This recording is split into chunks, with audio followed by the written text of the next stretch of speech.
I was really excited when I got here and saw all the caution signs and the danger signs and the tape and the barricades and the confusion in the lobby, and I didn't know where to go, and I was totally lost, and I was like, how did we co-create this? You're very kind. I went down this long road to get out here, and I was like, ooh, we're going to go to a nice place in Sedona, and I was like so excited about it. But then I thought, okay, well, this is something coming from inside, right? All this stuff is just a reflection of what's going on. And I thought about... It's an opportunity to acknowledge that all conditions don't have to be perfect in order to have what you call a perfect experience. Right. It's an opportunity to allow things that you can't control not to ruin your day. It's an opportunity to accept that, yes, you are rendezvousing. And yes, where you rendezvous and what you rendezvous with is a reflection of what's going on vibrationally. But really, isn't it something that you dominantly want to understand? Do you really want or need to control all of the circumstances around you in order to feel good, you see? What I want is to be able to know that it's all the right thing at the right time. Well, it always is. When Esther saw it, her first response, we can't speak out loud to you. And what her discord was first and foremost about was her concern about your experience. But we've been wanting to help her with that for a long time because we don't want Esther to take responsibility for your experience. She wants to provide the best environment that she can. And if you were coming to her property, she would make sure that everything was the way it should be before you would be invited there. Right. But this is not her property, and so she does not have that sort of control. But the thing that bothered her more, that was more at the heart of her verbal and emotional discord, was an acknowledgement that her vibration is right where she left it in this place. Right, right. Because she really didn't do any vibrational work about it. She did verbal work. Make sure we don't end up down in that room. She did verbal work, reading the contract. In other words, she did the work that so many of you do, but it is always the vibrational work, you see. So what's the benefit of this? In other words, no one's having an unpleasant experience and no one will. In other words, it's not like that. It's not extreme. There's nothing unpleasant. It's just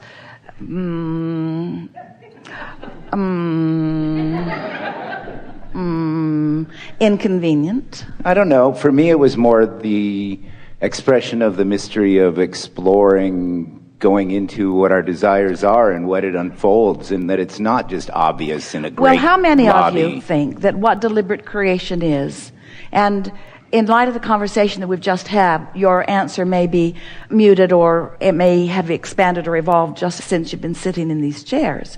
But how many of you would say that you have predominantly been believing that the goal of deliberate creation is to eventually bring all conditions into perfection? What's the point of being a deliberate creator if you can't get what you want, right? But how do you feel about living in an environment of variety? So if you're at a buffet and there are choices, do you need all of the choices that you're not making to be removed from your experience by someone else? Or do you remove them from your experience by not putting them on your plate? So how do you remove unwanted from your experience? By not putting it on your plate, by not focusing upon it, by making the best of things, by not beating the drum of unwanted, by not taking something you know you don't like and putting it on your plate and then putting it in your mouth and complaining about it. In other words, by not exaggerating it, but by making lighter. You see, the way Esther will release things like this from her experience is by making lighter of them when they come, and by acknowledging that it really is not her job to create a perfect world for anyone else. But there's a fine line, isn't there? In other words, we understand the dilemma that you and Esther are feeling about this. I'm either a deliberate creator, I'm either able to create deliberately or not. So if Esther looks down her list of her life and her environments and the way her world is unfolding, she acknowledges that she is a very good deliberate creator. And in a situation like this, where the hotel lobby is under construction and the entry to the meeting room is a little bit of a winding pathway through some alleys, the predominant desire that is being born out of this for Esther is not so much controlling environments as it is feeling all right, being able to better control her emotional response. Because you see, you're all explorers. You are adventurers. Esther remembers nothing more fun ever than getting on one of those pink Jeeps and being driven down paths that are not trails and trails that are not roads, up the sides of rocks in the most ridiculous combinations of things. You don't want to take your seatbelt off if you're going to take that pink Jeep tour. It was scary and so fun. Yeah. The adventure of it was amazing. Going to places that she didn't expect to be. Crawling up rocks in a Jeep contraption. It was exhilarating, but was not without contrast, you see. And so what we're really saying to all of you is that you get to decide how much variety you are willing to explore in order to create the vortex that you want, and then how much you are willing to tune to what you've put there. We've noticed about all of you that you would rather experience negative emotion than no emotion, because there is at least momentum in negative emotion. You would rather experience negative emotion than boredom, for sure. You see. And what we want you to understand is that you can have it all, but you have to make peace with the contrast. This is what we want to say to you, and our friend helped us say it better than we've ever said it before. Nothing has gone wrong, no matter where you're standing. Nothing has gone wrong. Nothing has gone wrong. And when you stop trying to make something have gone wrong, which means you got to place the blame on that one or this one, and in either case, that just separates you from who you are. So if you could embrace today the very clear understanding that we hold, and it's a notion for many of you, if you could clearly embrace, completely embrace that nothing has gone wrong, but here you stand in better capability of finding clarity than you ever have before. Now you're going to be having adventure rather than discomfort everywhere you are. Well, what I cherish about your teachings and your work is the support that you give to personal desires, and you've given me a lot of confidence to go after, dreams that I have in life, no matter how crazy they are, and they're leading me down some windy roads that I don't know the answers to them. And you were saying earlier, you ask the question, you get the answer, you ask the question, get the answer. The winding road is where the fun is.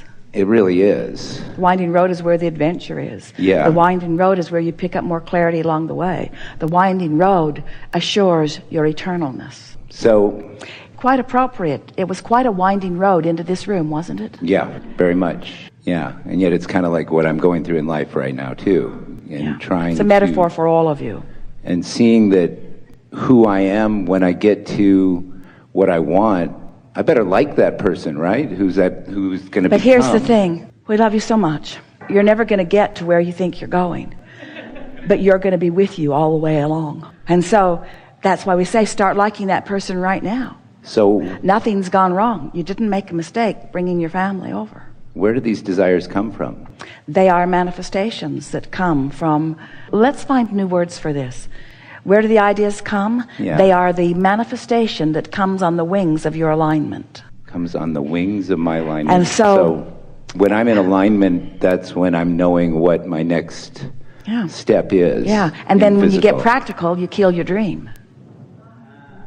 Because when you demand to know all of the details and all of the conditions that will eventually be filled in, then it's a little bit like the fun of putting a puzzle together. You don't usually want to buy them already assembled. Yeah. Oh, look what I got. 5,000 pieces. Fills up this whole big table. And the good part is we don't have to put it together.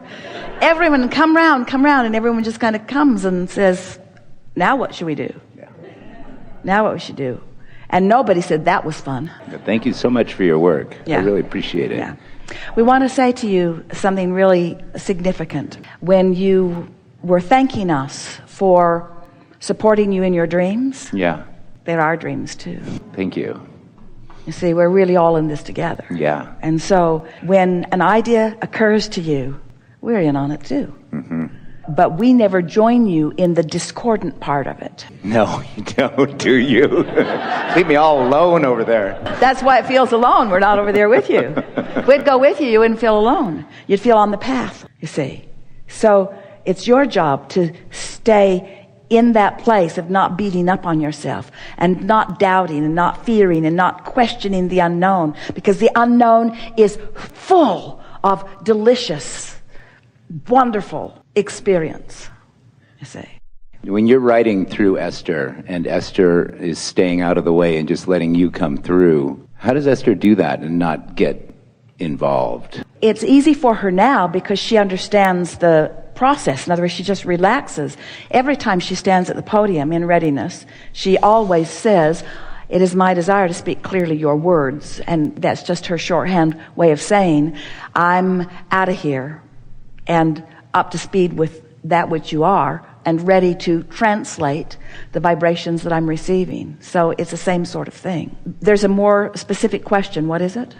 How does Esther do that? Sometimes I'll be on a roll and I'll just feel it coming through, and then other times I'll be in my head and it'll be kind of stuck and stuttered. Well, these are the things that Esther has discovered over time that will help you. If she feels stuck and stuttered, she gets up and does something else. She does not try to push through ever. If it's not flowing easily, then what does flow isn't pleasing later. So it's get on the high-flying disc and then is really what it is.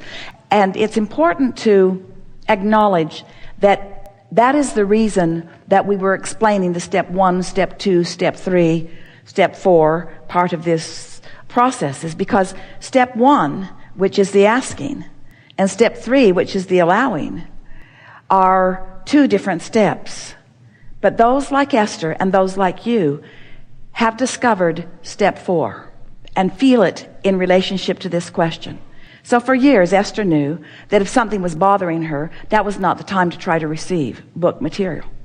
So she always did her work. She would take a walk or wake up from a nap or meditate, but she always made sure that she was in what she believed was a receiving place before she would sit to receive. It was evident to her right away because of the feeling and the flow, the feeling of it, the power of it, the clarity of it as it pours through her, you see. So for some time, we've been talking to all of you about just be aware that you have step 1 moments and you have step 3 moments, and don't try to make every moment a step 3 moments, because some step 1 moments, you understanding what we're talking about with that, it's good to have some experiences that cause you to ask for something, because you want to continue to add to the trajectory of the intention that you set into motion before you even came into this body. That's what those step 1 moments do. They continue to add to the trajectory of what you're asking for. But then we said, and you've been working at it, Esther certainly did over all of the years, to put the emphasis on step 3. It's why we began calling these gatherings the art of allowing rather than the science of deliberate creation, because it puts you more in the mindset of step 3 creating. Now, Esther is really enjoying that step 4 experiences she's having, where something's happened, she's really interested in it, and she can sit and receive dialogue about it. And you know what made the difference between her needing to be in the step 3 moment to receive, this is new material, and being in the step 4 moment? She made peace with her experience of contrast. Yeah. She stopped saying, I'm a bad girl because I'm experiencing contrast. Yeah. Now she's saying it's part of life. And the question is a big part of the answer. Yeah. And so, wouldn't it be nice if the question and the answer could be active? Here we are. Yeah. Step 4, finally defined. Yeah. Wouldn't it be nice if the question and the answer could be happening together? That's that moving desire with you right there with it. Mm-hmm. Isn't it like the contrast is almost the rudder of the ship more than the desire is the rudder of the ship? Well stated. Well stated. Yeah.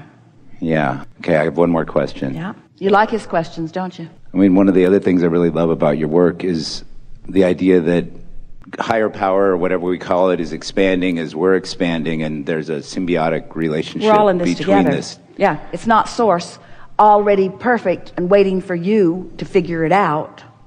Yeah. It's that we're all in this together.